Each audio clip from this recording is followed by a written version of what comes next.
Sen поэтсın, фотографсın, блогерсın hem anaysın. Çevir Gaguz diline. Поймать космический луч Вселенной. Достигнуть 7 уровня самосозерцания. Wow. Kim ister bu kağıdı? Onda olsun. Yazın bize. Доколе тетерев ты будешь ворковать? Тетерев. Kim o? Не буди того, что отмечталось. Не волнуй того, что не сбылось. Lazımsıydı yardım. Yakışı açasın telefon kimasıydı. Alo. Alo, Güllü. Zaman neresiniz? Ben size ucundan verdim. Siz öteye doğru alın götürün. Fukara bil değil. Ondan bir say panirde peynir varınca satın alın. Başka bir şey bilmeyiz. Gagavuşa biz deriz. Ana dilim, ana tarafım, ana toprağım değil. German dilinde Vaterland. Babanın toprağı demek. Nerede çokluk orada bokluk. Bin dost azdır, düşman çoktur. Akıl veren çok, para veren yok. Maria selam, hoş geldin kanalımıza, podcastımıza. Sen poetsin, fotografsın, bloggersin hem anaysın. Var sana bir test.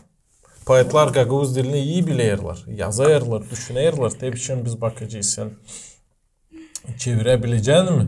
Rusçadan Gagavuzca'ya bu sözleri, bu cümleleri. İnternette var mı? Yok.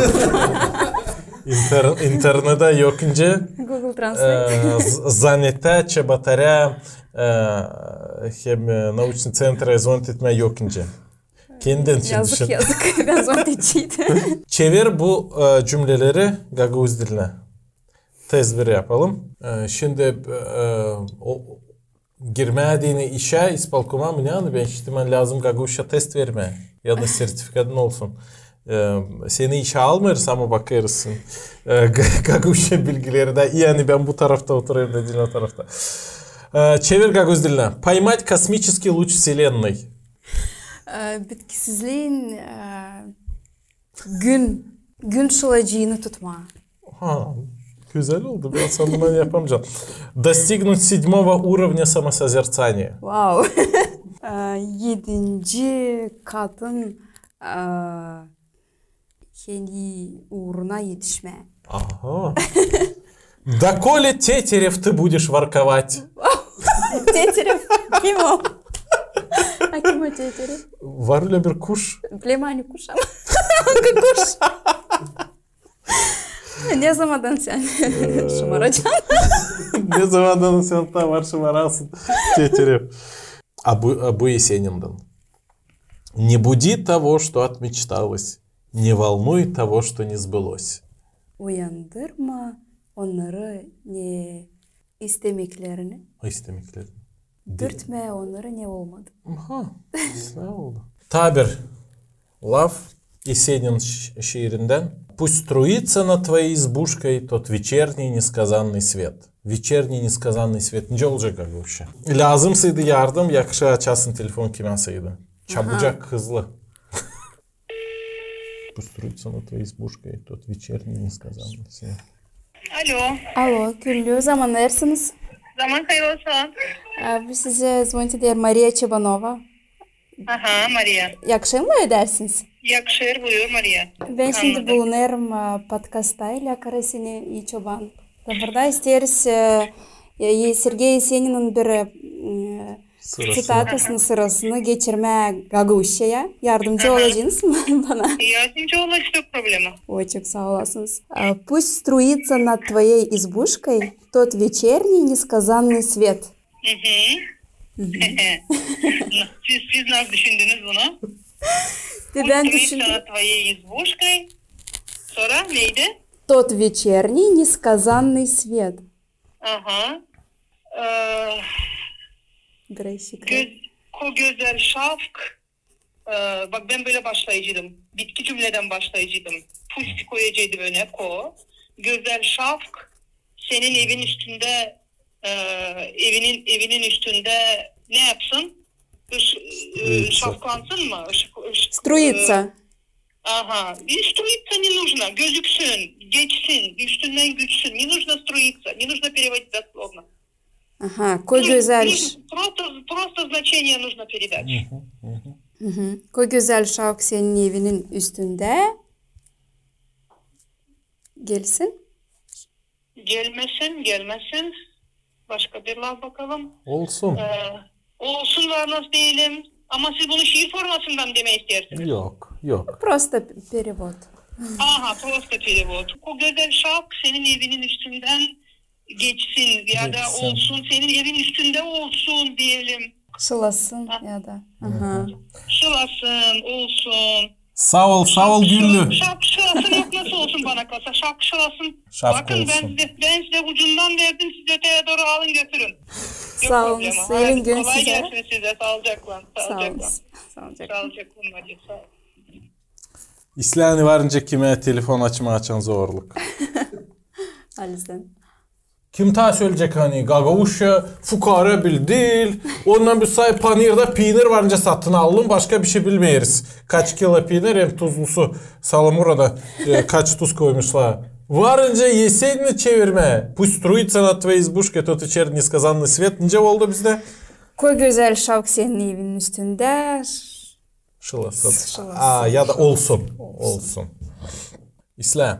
Şimdi ta var sana bu artık tez değil ama senin bakışın bu Gagavuz söyleyişlerine. Bende var birkaç kağıt Gagavuz söyleyişlerinin bu kağıtta başka birkaç da orada Gagavuz halkın mentaliteti, insanların derin insanlık dedim. Sokak insanların, Halis Gagavuzların dedelerden kalan fikirleri orada. Kimse var şaşırdan söyleyişler. Kimse öyle bir sınaşı kız iyi onu ben bilerdim. Ne yekeceğim onu da biçeceğim. Bunu herkes bilir. Ama var kimse pek şaşırdırsın. De söyle senin bakışına. Kayılsın mı değilsin mi kayıl? Hem ne için? Kısadan. Nerede çokluk orada bokluk. Daha çok kayın ne kadar değil. Zere? Zira her zaman kendi uğrunu çeker. Как любит раки şuka. Aha.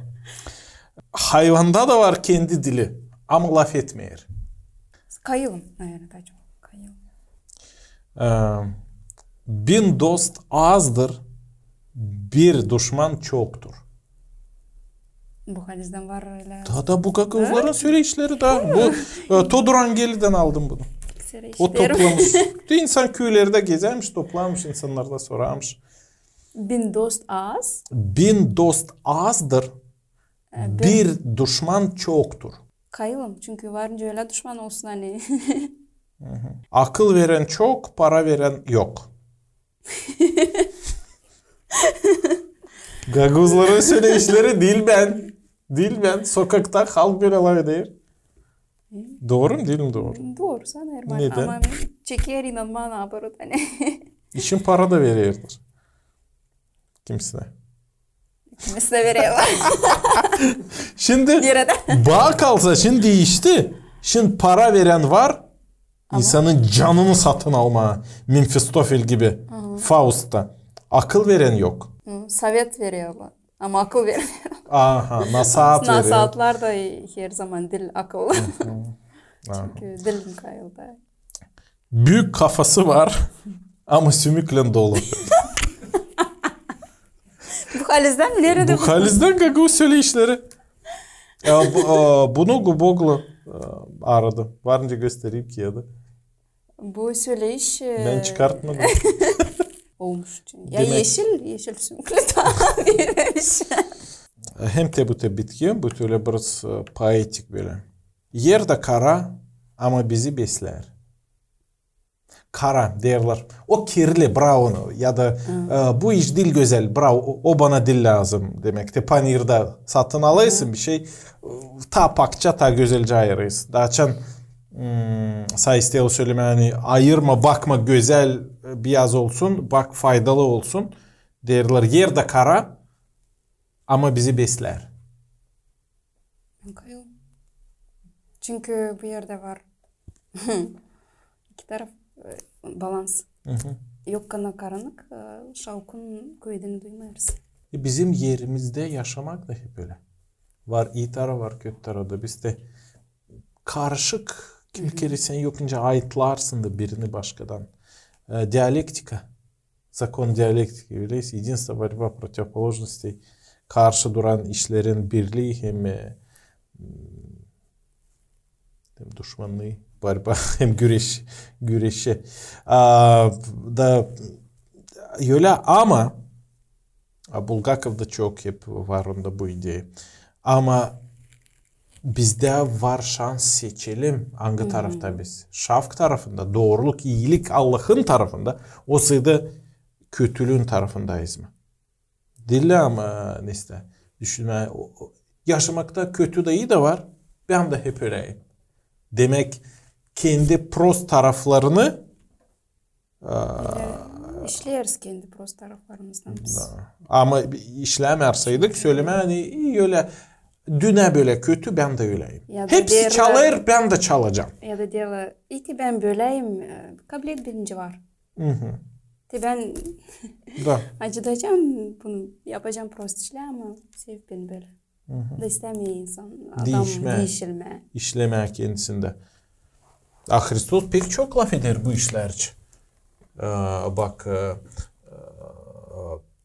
Bayırna saatinde Matvey'e 5, 6, 7 orada o gösterir. Nice size söylerler böyle uğur düşmanına, öldür düşmanını. O senin gözünü çıkardı, sen onun gözünü çıkar. Ben size söyleyelim. Sevin düşmanlarınızı. Affedin. Prost edin. Hem başka işler. Demek Hristos çok öğretir bizi. Nice biz doğru yaşayalım. Şimdi derler kendilerine çoğu insanlar. Hristiyanım. Ama halis bu lafın manasını var nice anlayalım. Hristos'a bakarak, Allah'ın lafını okuyarak, kiliseye giderek. Ama gittiğin anda kulaklarını açıp seslemeye değil. Hem de değil sadece kulaklarını, yüreğini de açmak. Varınca sesleme, buradan girdi, buradan çıktı, buraya değmedi. Doğru. Halis Gagavuz o kim? Var binlerce halk var dünyada. Gagavuzlar o kim? Türk Hristiyanları. Biz de bu iki işi bizim podcastımızda gösteririz. Türklüğümüzü Gagavuz'a laf ederiz. Kültüre için, historia için, poezi için. Türküz hem Hristiyanız. Hristiyanlığı inanı. Biz onları ayırmayırız. Zeri Gagavuz'dan bir işi ya da başka işi ayırarsaydı Hristiyanlığı ya Türklüğü o başka Gagavuz değil artık. Ama bu bizim kimliğimizi koruyar bu iki iş. Hristiyanlık hem Türklük. Da bizim podcastımızda var bu işler. Bu önemli. Maria sağ ol hani geldin. Güzel laf ettik. İnanırım hani meraklı hem faydalı oldu bu podcast bizim seyredicilerimize de. Gagavuzlara, Türklere, Bulgarlara, Moldovlara, Ruslara kim seyreder? Bütün podcastların parçacıkları da kim seyredecek? Kim ister bu kağıdı? Onda olsun. Yazın bize. Yazın. Comment, direct. Da bakalım. Biz deneyeceğiz size bağışlama. Bu kağıdı sevinmek için bu zamanlarda açan krizisler doldurdular hericini insanları fikri dolu boklukla lafın temeline bakmayacağız. Da az sevinmelik. Gerçekten halizden az rahatlıkla bütün dünya karşı lazım bize bu optimizm gelsin. Allah'tan, inandan hem de bu kış yazın örneğinden. Polyana'dan. Açan büyükler dolaşırlar lazım bir şey kalmayınca örnek kuşaklardan almaya. Onlar her zaman sevinirler. Onlar her zaman sevinir. Bulayırlar diye sevinme. Şimdi düşmüşler 5 minuttan sonra gene oynayırlar.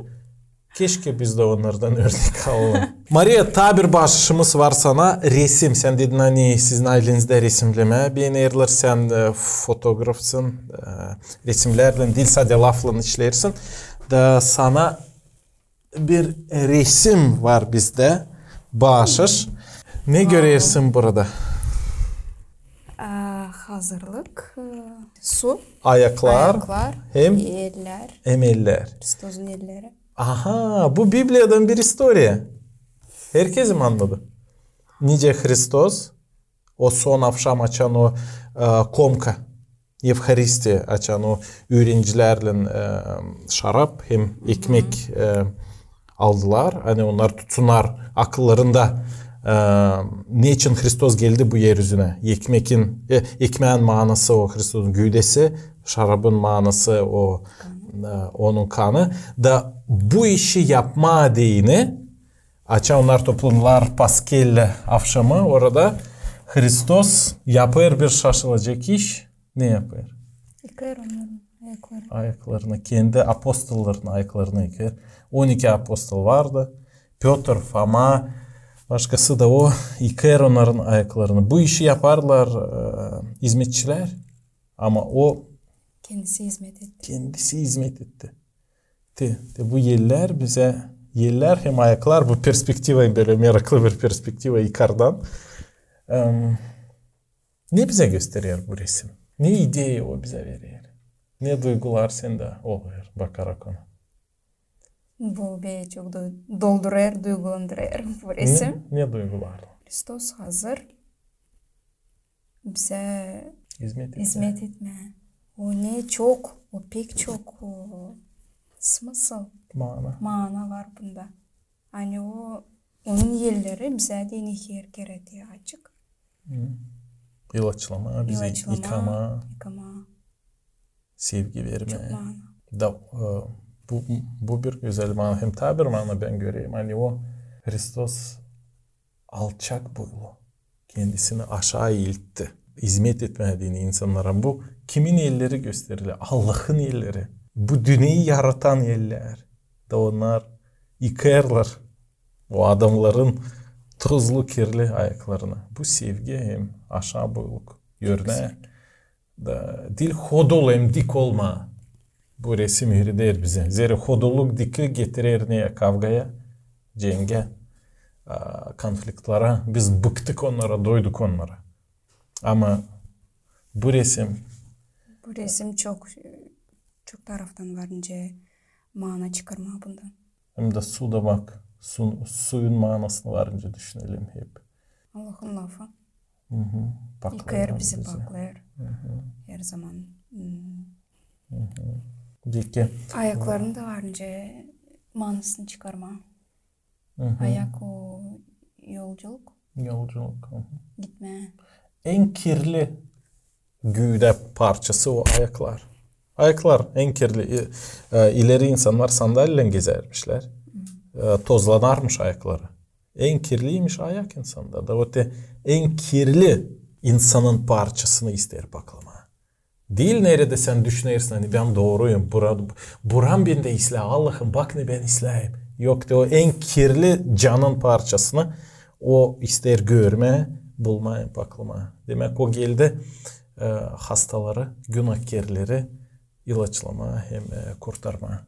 Değil sağ insanlara lazım doktor ama hasta olanlara. Öyle Hristos söyler insanlara.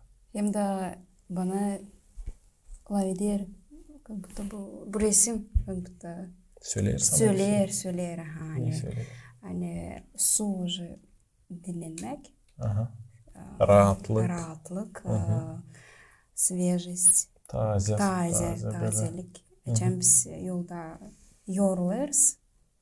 Biraz ısladığın an ayaklarını. Bence gitmeye daha doğru. Kendini de doyarsın başka türlü. Da. Hristos'da da böyle bizim rahatlığımız. O da ister hani biz dinlenelim onda. O da söyler. Ben deri suyum. Hristos çok metafora kullanıyor. Ben kapıyım deveçler. Ben suyum, deri suyum kimi alacak bu suyu o ölmeyecek. Ben yolum, ben yaşamakım, ben doğrulukum. Da çok işlen. Sonra bu metafora sonra ben ekmekim. Sonra şarapım, sonra bu işler ince metaforalar hani tuzum, şafkım. Bu meraklı da burada. Varınca burada da suyla yapalım böyle. Bu sana bağışır. Evde asacan onu getirsin aklına sana Hristos onun sevgisini. Hem hani sen geldin bizim podcastımıza bir kere. Çok sağ olun, çok memnunum. Bakalım senin şiirlerine. Aydınlık yenser karanlıkta. Sen yazdığın bir şiir. Orada öyle laflar. Gün doğar hem kavuşar çabuk. Yazlan kış oynayırlar kolaşmak. İnsanın canı olur kabuk. Allah'tan durursa çok yırak. Ne demek insanın canı olur kabuk? O işitmeyer kendi duygularını. Allah'ı kaybeder onun sesini.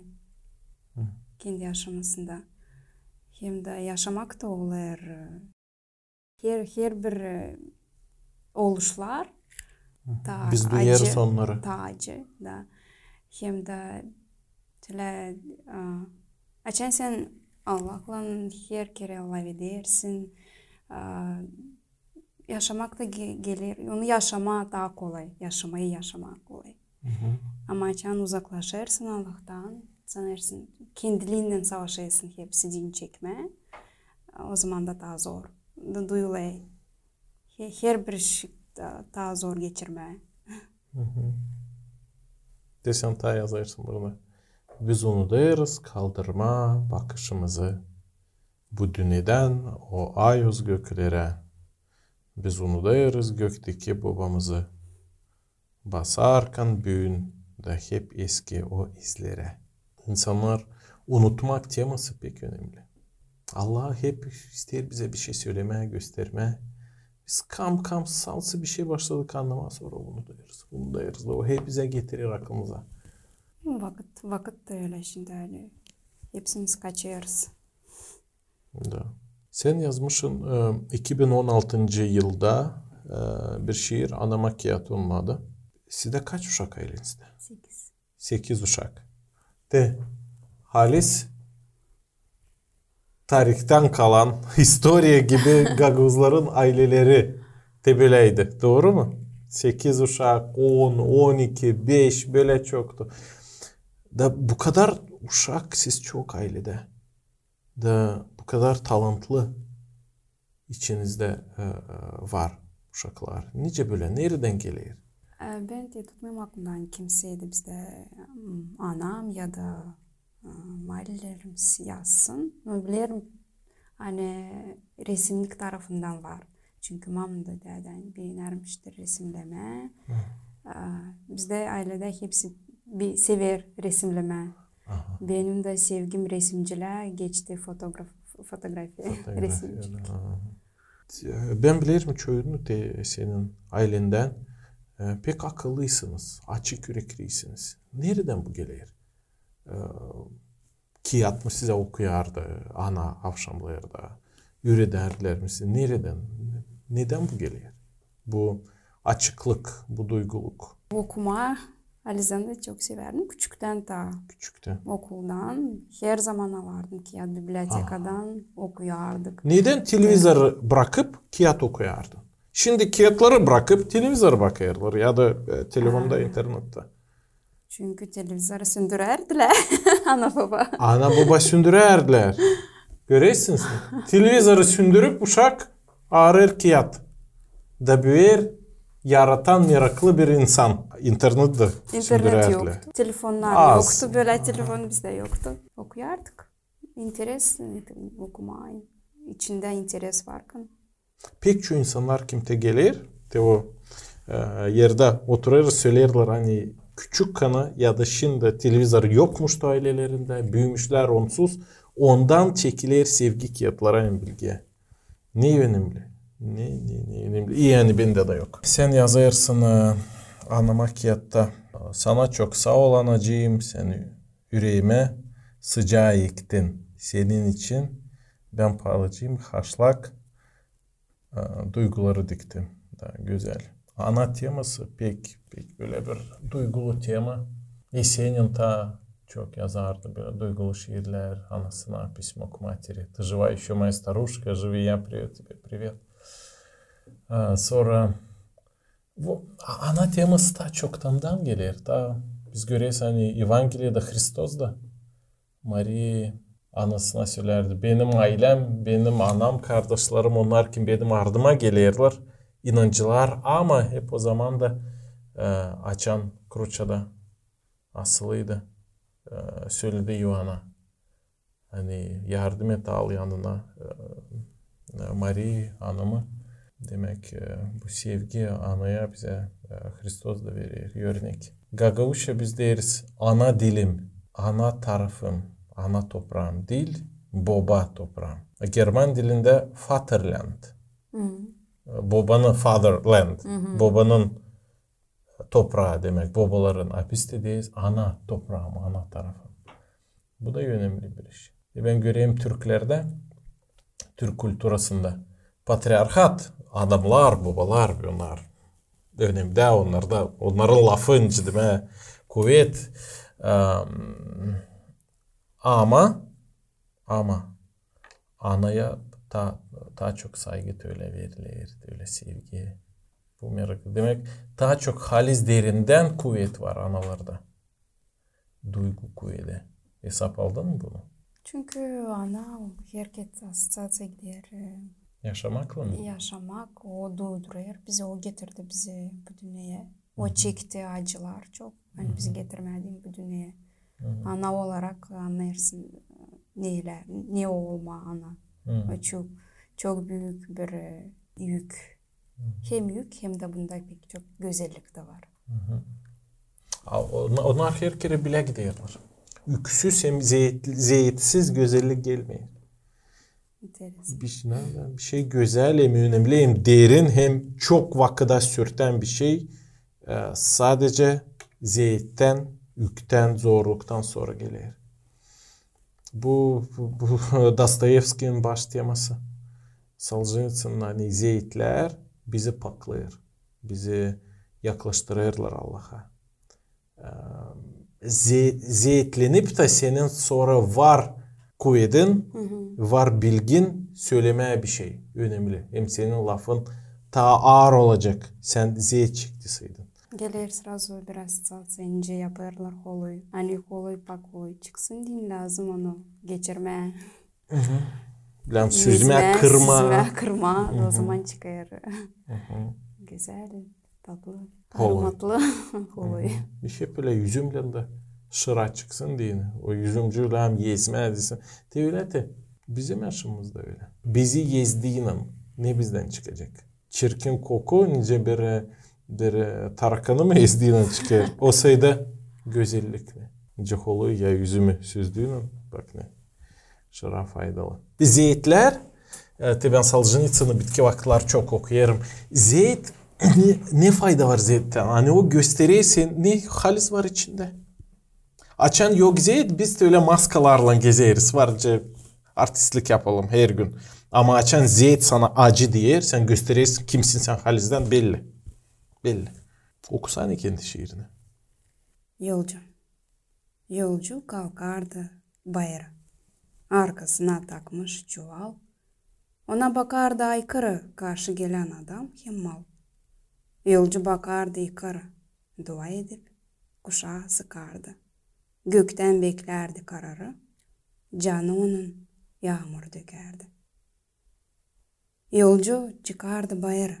Gövdesini kapmıştı ter. Karşı bozardı halları. Vermezdi zorlukla o yer. Yolcu giden gelen söylerdi. Kol ver yere bu arıkı. Adam ağızdan durup giderdi. Ağıtlayarak kepileri.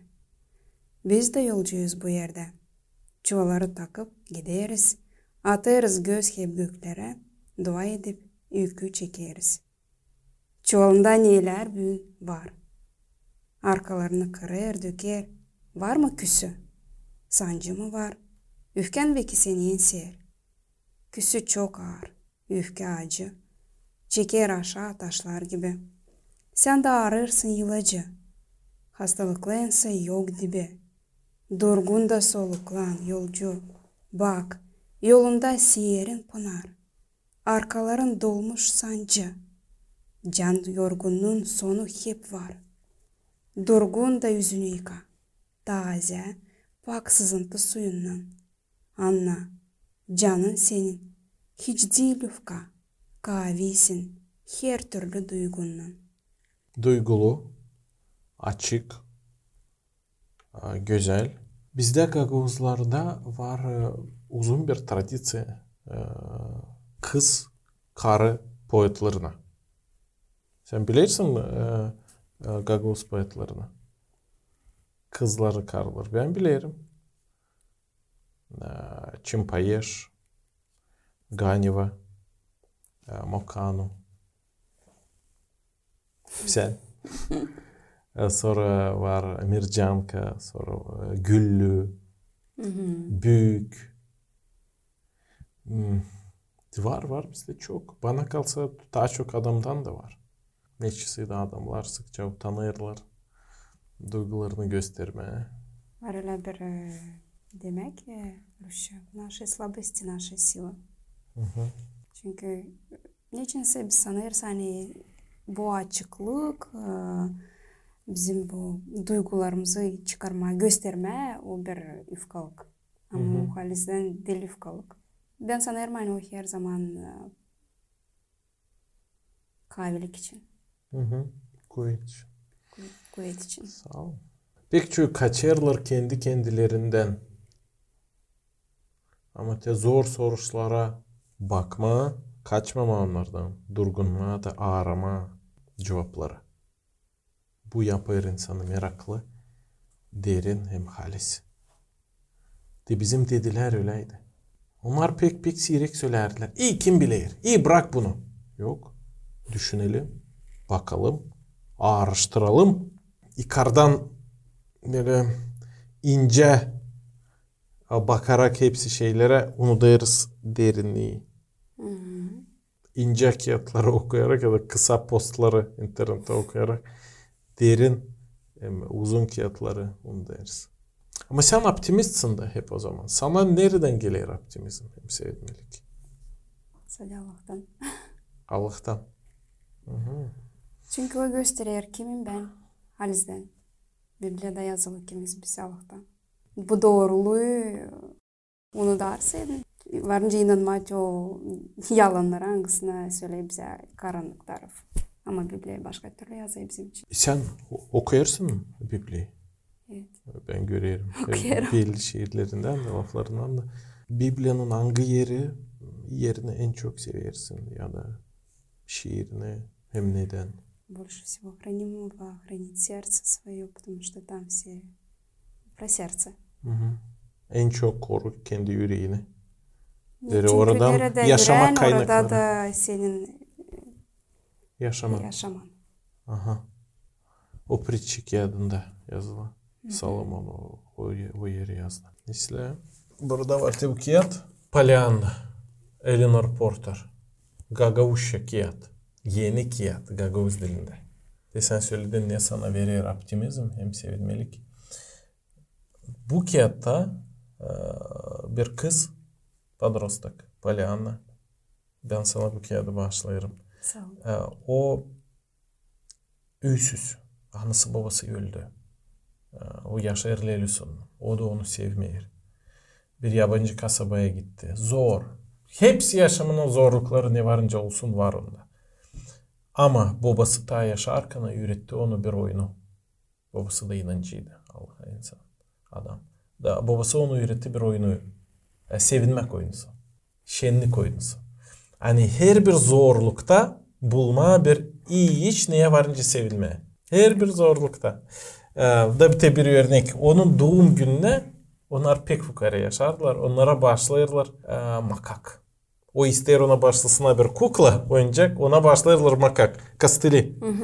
Sağ kız başlayırlar makak. O ister alamaz yere ister de ona başlasınlar oyuncak ama babası der. Hadi düşünelim. Neye varınca sevinme bu başına. Da onlar anlarlar. Varınca sevinme yani bu makaklar bize dil lazım. Zira bizim var ayaklarımız. Biz varınca gezelim.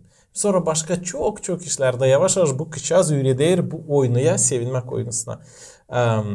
Kendi Lelusunu, dostlarını, o bütün o kasabada insanları da o köyün, o kasabacının yaşaması değişir.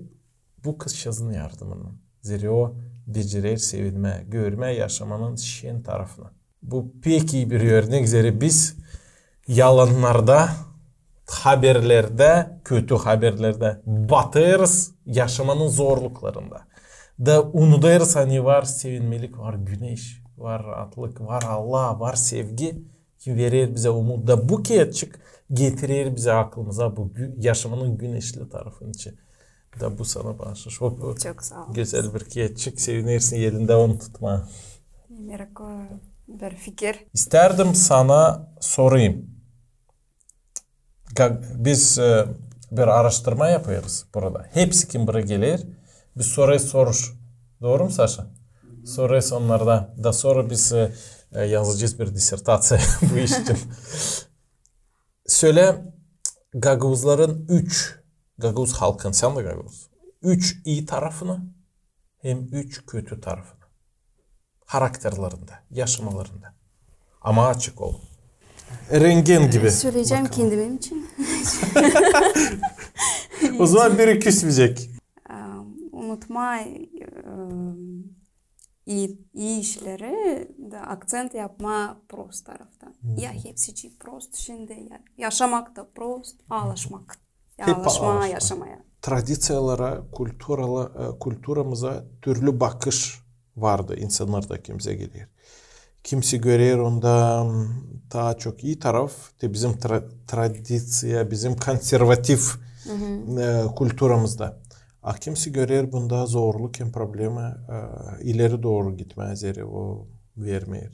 Bırakmayır. Hep geri bakarak incesi değişilir, progres olur ama tutunurken tradisiyadan tutunurken sadece eskiden ileri gidemeysin. Burada balans lazım olsun.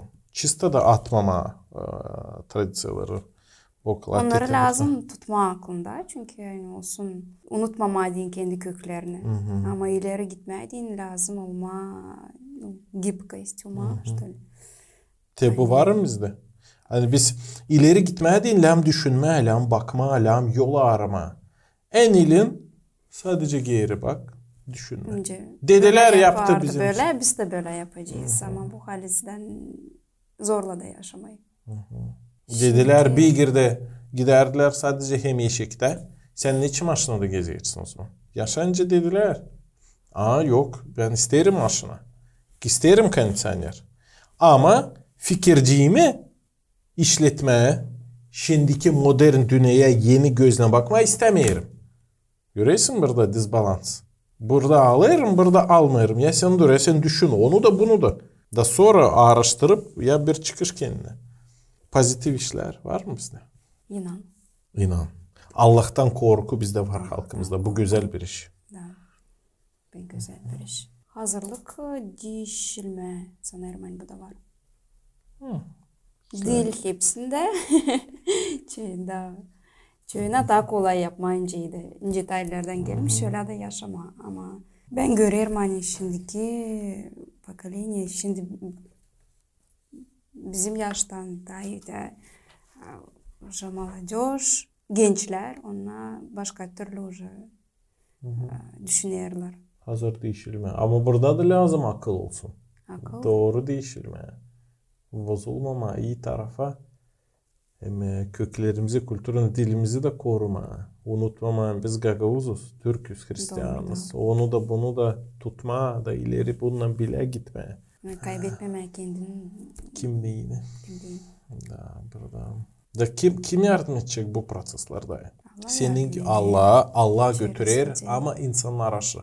Nasıl insanlar aşırı? Güzelliği yaradan insanlar aşırı. Zira açan insan görür ya işi değer ya duyar bir şey güzel. O anlar. Güzellik o doğruluk. Biz öyle bir şey güzel kadar biz hani o doğru. Doğruluk saydı o iyi saydı ben de olayım. Şimdi güzellik boyutlarda, resimcilerde var. En büyük kuvvet halka değil. Daha çok kuvvet ne kadar politika insanlarında. Bunlar gelir gider. Mesela lafı var, klişe söyler. Ama derinden güzelliği hani yüzlerce binlerce yıla olacak ideyaları yaratma öyle intelligent yaratıcı insanlar da var. Lafta var büyük kuvvet. Onun için sanırım hani poezi öyle orada bulunur. Çünkü laf her kere etki verir. Bu da Biblia'dan gelerek. Allah ilkin söyledi sonra ne oldu? Neler söyleriz, yazarız, sonra okuyarız. O da verir kuvveti, kendi kuvvetini. Allah bir lafla yarattı dünyayı. O kendisi de var laf. Yuvan'a 1. başta yazılı. İlk baştan vardı Allah. Ne güzel.